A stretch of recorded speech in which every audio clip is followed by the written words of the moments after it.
We meet today amidst a world in turmoil. Decades of progress on poverty and hunger are being reversed in large parts of the world. Inflation is undermining household and national budgets. Families and countries alike face financial crises. Women are underrepresented and underpaid.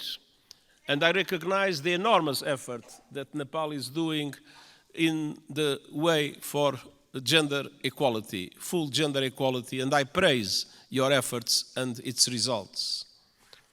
Violence and conflict abound. While the conflict in the Middle East is thousands of miles away, Nepalis were among the many victims of Hamas' brutal attacks in Israel.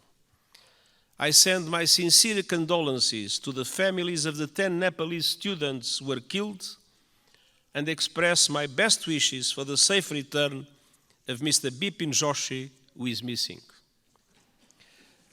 Distinguished parliamentarians, as geopolitical tensions rise, global divisions are becoming deeper and more dangerous. And smaller countries fear becoming collateral damage in competition between the great powers. And climate catastrophe is accelerating with a deadly force. In responding to this crisis, the world could learn much from Nepal. This country is a promoter of peace, a champion of multilateralism, and a staunch supporter of sustainable development and climate action. Nestled between two great powers, you have forged your own paths to safeguard your sovereignty and your independence. And your journey over the past 20 years has been wonderful to see. A new republic with a new constitution has the UN Charter at its heart. You were quick to embrace the Sustainable Development Goals and are making progress on many of them, independently of the difficult financial conditions that developing countries face in today's unfair world. Your country has successfully calmed the storms of conflict and moved from war to peace, a process the United Nations has been proud to support. Nepal does not stand still. Your dynamic story of progress continues today. Your graduation from least developed countries status is imminent, and the United Nations is committed to supporting a smooth transition. And you are preparing the final stages of our Nepal's-led peace process, healing the wounds of war through transitional justice. A process to bring peace to victims, families and communities haunted by questions and scared by injustice, and help put the past to rest. Transitional justice can play a vital role in securing lasting peace, but we all know it's not easy. By nature, it's a delicate and complex process. We know that transitional justice has the greatest chance of success when it is inclusive, comprehensive, and has victims at its heart. When it centers on truth, reparation, and justice, when women participate fully, and when all victims of human rights violations can find meaningful redress. And I welcome efforts here in Nepal to drive progress and find solutions in this regard. And I want to tell you are not alone.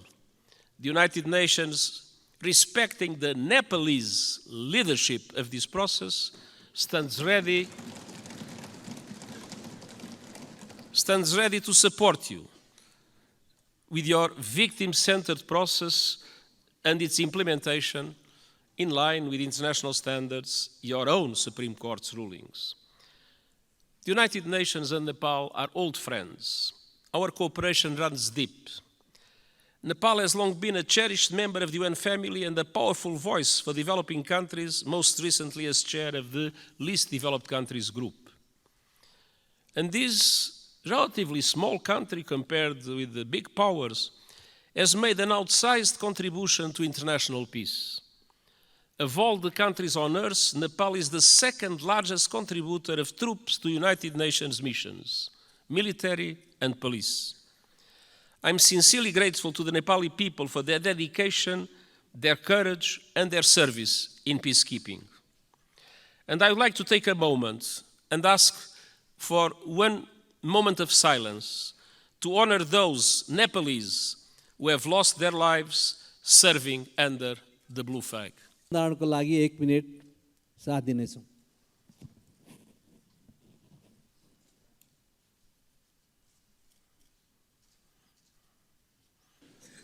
Their memory will never be forgotten, and the United Nations is proud of the exceptional contribution of Nepalese soldiers and police officers in our peacekeeping missions.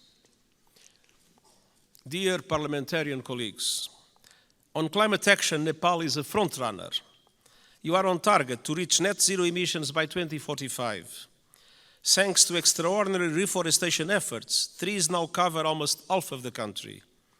And you are one of the pioneers of the Early Warning Systems for All initiative, which aims to protect every person on Earth by 2027. Yet global crises are hitting Nepal hard, as they are developing countries around the world. What is happening in this country as a result of climate change is an appalling injustice and a searing indictment of the fossil fuel age. I am deeply concerned by those communities in Nepal facing the brutal impacts of the climate crisis. The United Nations stands with them. The world must do the same. That was one of the reasons why I took profit of my visit to the Everest base camp to issue a video for the whole world showing the drama of receding glaciers and the impacts that will have in the future. Nepal and other developing countries need far greater international support to aid development, accelerate climate action, and weather the current global storms. I have proposed a Sustainable Development Goals stimulus that would release at least $500 billion a year in affordable long-term finance for sustainable development and climate action in developing countries like Nepal. Member States welcomed the proposal at the General Assembly last month and committed to advance it. I call on them to take action now to make these commitments a reality. Unfortunately, in our world, many times people announce commitments and then do not implement those commitments. In the resilience of communities, in the resilience of infrastructure is today a must, because climate change impacts are not a problem of the future, they are felt today by the populations, and it is today that developed countries must support countries like Nepal to do the necessary investments in that regard. The most vulnerable must be at the center of efforts to build climate resilience. And all parties must operationalize the landmark loss and damage fund at COP28 this year. There is loss and there is damage. You can see it in Nepal. There must be a compensation for it. The Nepalese people depend on it. For families that have lost their home to storms, for communities forced to abandon their villages by rising rivers, loss and damage is not a negotiating point or a bureaucratic abstraction, it is a lifeline. Dear parliamentarian colleagues, Nepal has long been a friend to the international system, and today their system is in dire need of refresh, revitalization, and reform. The world is in a state of flux. It is moving towards multipolarity, and that is a good thing. A multipolar world provides new opportunities for leadership and balance on the global stage, and I hope the Summit of the Future will be an excellent chance to push progress.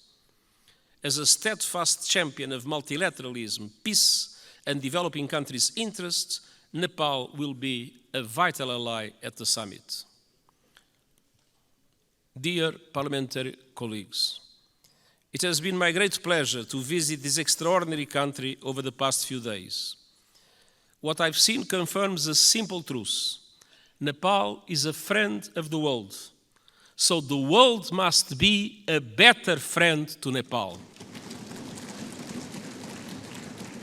And the United Nations will never stop fighting to make that a reality, and I thank you.